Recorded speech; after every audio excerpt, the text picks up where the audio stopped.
네, 안녕하세요. 6학년 1학기 실과 수업 시작하도록 하겠습니다. 오늘 배울 내용 교과서 12쪽에서 13쪽입니다. 자, 나의 가족관계와 가정생활 단원 배우고 있죠? 자, 오늘은 가족 구성원에게는 역할이 있어요 하는 주제를 가지고 이야기를 해보도록 할 거예요. 자, 이번 시간에 배워야 될 목표, 학습 목표입니다. 가족 구성원의 역할을 설명할 수 있어요. 또한 가족의 상황에 따른 가족 구성원의 역할 차이를 존중하는 태도를 기르도록 하겠습니다. 자, 우리가 사용하는 컴퓨터, 스마트폰 등의 전자기기는 이런 복잡한 회로들로 구성이 되어 있어요. 자, 자세히 보시면은 여러 부품들이 모여서 기능들을 수행하고 있습니다. 그리고 각각의 부품들은 모두 각자 고유의 하는 일들이 있어요. 이 많은 부품들 가운데서 하나만 제 역할을 하지 않아도 컴퓨터는 정상적으로 작동하지 않게 됩니다. 이처럼 역할이라고 하는 것은요, 사회적인 위치나 지위에 따라 그 공동체 안에서 개인에게 기대하는 행동 또는 해야 할 일 등을 말합니다. 어렵지 않죠? 역할이라는 말 많이 쓰는 말이니까요. 자, 우리 지난 시간에 가족이란 무엇이며 가족 간의 관계는 어떤 관계인가 이런 얘기들 가지고 알아보았어요. 네, 가족은 가장 기본적인 공동체다라는 이야기 했었죠. 따라서 가족 안에서도 가족을 구성하는 구성원에 따라 각자 주어진 역할이 있습니다. 마치 컴퓨터 속의 수많은 부품들처럼 말이죠. 가족 구성원이 자신의 역할을 잘 수행하고 서로서로 협력한다면 원만한 가족관계를 유지할 뿐만 아니라 행복하게 살아가는 데 큰 도움을 주게 됩니다. 자, 그렇다면은 교과서 12쪽 가족 구성원의 역할 그림 한번 보도록 할게요. 먼저 부모의 역할입니다. 우리 가족에게 든든한 울타리가 되어줄 거예요. 이렇게 말하고 있네요. 네, 그래요. 이처럼 부모의 역할은 가족이 안정된 생활을 할 수 있는 터전을 마련합니다. 안정된 터전이라고 하는 것은 꼭 집만을 이야기하는 건 아니에요. 어떤 공간도 마찬가지고 또 경제적인 부분도 마찬가지입니다. 이렇게 가족이 안정적으로 살아갈 수 있는 터전을 마련하는 것, 이것이 부모의 역할입니다. 또한 여러분들, 그러니까 자녀가 건강하고 행복하게 자랄 수 있도록 보살피는 것 역시 부모의 역할이라고 할 수 있겠죠.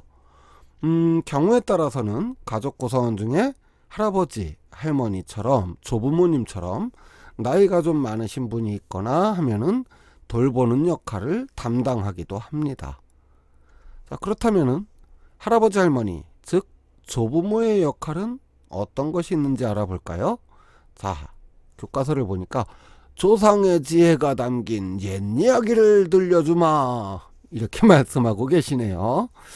할아버지 목소리 같았나요? 아니에요? 아무튼 자, 이처럼 할아버지 할머니들은 가정의 전통을 이어가는 역할을 합니다. 할아버지 할머니의 부모님, 또 그 부모님의 부모님으로부터 대대로 전해져 내려오는 한 가정의 전통을 이어가고 뿐만 아니라 자연스럽게 그러다 보니까 가족의 역사, 또한 그 집안만의 어떤 독특한 가풍이라고 해요. 가풍 같은 것, 또 오래 살아오신 만큼 생활의 지혜를 전달하는 역할을 하게 됩니다. 그리고 경우에 따라서는, 상황에 따라서 부모의 역할을 대신 수행하는 경우도 있어요. 자, 그 다음으로는 바로 여러분들, 즉 자녀의 역할이 되겠습니다. 자, 세상에 둘도 없는 친구처럼 지내기, 이렇게 말하고 있네요. 또 절대 아니에요, 이렇게 말하는 친구들이 있지요. 그러지 마요. 형제자매야말로 여러분과 정말 평생을 함께할 가족입니다. 그러면 안 돼요. 네, 뭐 물론 지금은 좀 뭐 사이가 안 좋을 수도 있고 나쁠 수도 있어요. 하지만 안 됩니다. 자녀의 역할은 자, 먼저 부모님 또는 조부모님 등의 우더른을 공경하는 것입니다. 그리고 형제 자매와 사이좋게 지내는 거예요.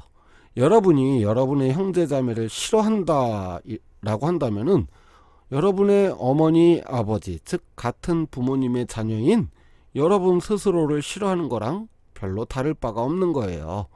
그리고 무엇보다도 부모님은 여러분뿐만 아니라 여러분의 형제도 똑같은 자녀이기 때문에 부모님이 슬퍼하실 수밖에 없습니다. 그러니까 뭐 가끔 싸우고 뭐 이러는 것까지는 뭐 그럴 수 있어요. 그럴 수 있는데 그래도 기본적으로는 같은 가족이니까 친구처럼 지내고 사이좋게 지낸다면 부모님이 더없이 기뻐하실 거예요. 자, 그리고 자녀의 역할 마지막 아주 중요한 역할입니다. 자신의 성장을 위해서 열심히 노력을 하는 것, 그것 역시 중요한 역할입니다. 어제보다 아주 조금이라도 나아지는 오늘이 되도록, 그리고 오늘보다 또 아주 조금 더 좋은 내일의 내가 되도록 자신의 성장을 위해 노력하는 것도 자녀의 중요한 역할이에요. 그것을 바라보는 부모님의 기쁨이 되기도 하고요.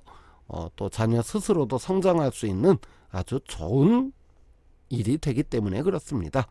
자, 그런데 가족마다 가족 구성원이 다르고 또 부모님의 상황이 다르고 가족의 가치관이라든지 경제적인 상황이 다 달라요. 집집마다 조금씩 다르기도 하고 비슷하기도 합니다. 따라서 얼마든지 각각의 가족 구성원의 역할은 변하고 다를 수 있습니다. 중요한 건 어떤 역할이냐가 아니라 함께 모두가 행복하게 살아갈 수 있도록 서로서로 돕고 협력하는 것이랍니다. 자, 이렇게 이제 가족의 역할, 가족 구성원들의 역할에 대해서 알아봤고요. 우리 13쪽, 교과서 13쪽 스스로 활동 1 해볼까요? 좀 싫다고 말할 수 있어요. 근데 수업은 수업이잖아요. 우리 가족신문을 만드는 겁니다. 우리 가족 구성원은 어떻게 되어 있는지에 따라서 가족을 소개하는 그런 가족신문을 한번 만들어 보세요. 그런데 교과서 예시처럼 만들려면은 조금 힘들 수 있어요. 그리고 또 번거롭죠. 이렇게 오리고 자르고 붙이고 뭐 그리고 이러려면. 자, 그래서 컴퓨터로 작성하면 쉽고 깔끔하게 만들 수 있겠죠. 사진을 찍어서 그 사진을 넣기도 편하고요. 또 타이핑을 하니까 아무래도 예쁜 글씨로, 깨끗한 글씨로 작성할 수 있겠죠. 그렇게 해서 우리 가족을 소개하는 그런 가족 신문을 한번 만들어 보세요. 당연히 숙제입니다.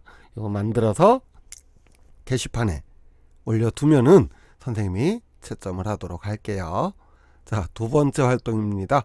두 번째 활동은 가족의 다양한 상황에 따라 역할이 달라질 수 있다고 했었습니다. 자, 그렇다면 세 가지 사례가 나오고 있어요. 세 가지 사례 속에 가족 구성원의 역할은 어떻게 달라질지. 자, 첫 번째 사례. 엄마가 안 계시는 가족이네요. 아빠와 살고 있고, 하지만 아빠는 엄마 못까지. 그렇죠. 이런 가정 상황이라면은 아빠가 부모의 역할 모두, 엄마의 역할, 아빠의 역할을 모두 다 하실 수 있겠죠. 자, 두 번째 사례를 봅시다. 우리 아빠 엄마는 밤낮 없이 바쁘게 일하셔요. 엄마도 직장을 다니시고 아빠도 직장을 다니시고 또 너무 늦게까지 일을 하시는 것 같아요. 그러다 보니까 할아버지 할머니가 부모의 역할을 많은 부분을 대신 해주고 계십니다. 두 번째 가정의 사례고요. 세 번째 가정의 사례는 아빠가 외국에 나가서 대한민국의 놀라운 기술들을 이용해서 외국에 나가서 돈을 벌고 계시네요. 그렇다 보니까 엄마, 동생과 함께 집에서 살고 있고 아빠는 멀리 다른 나라에 계시는 상황입니다. 자, 이 세 가족의 사례를 보고서 각각의 사례 밑에 빈칸이 있잖아요. 그 빈칸에다가 여러분들이 가족 구성원의 역할들이 어떻게 달라지는지 간단하게 한번 써보세요. 첫 번째 사례 같으면 아빠의 역할, 나의 역할 이런 식으로 쓰면 되겠죠. 두 번째 상황 같으면은 할아버지의 역할, 할머니의 역할, 또 나의 역할, 부모님의 역할을 써도 좋고요. 이렇게 간단하게 한번 써보도록 하세요. 자, 오늘 배운 내용 정리해 보도록 하겠습니다. 자, 가족 구성원의 역할입니다. 행복한 가정 생활을 위해 가족 구성원 모두 자신의 역할을 수행하며 조화를 이루고 협력하는 것이 매우 중요하다라고 말했습니다. 그리고 가족의 상황에 따라 가족 구성원의 역할은 달라질 수 있어요. 그렇죠.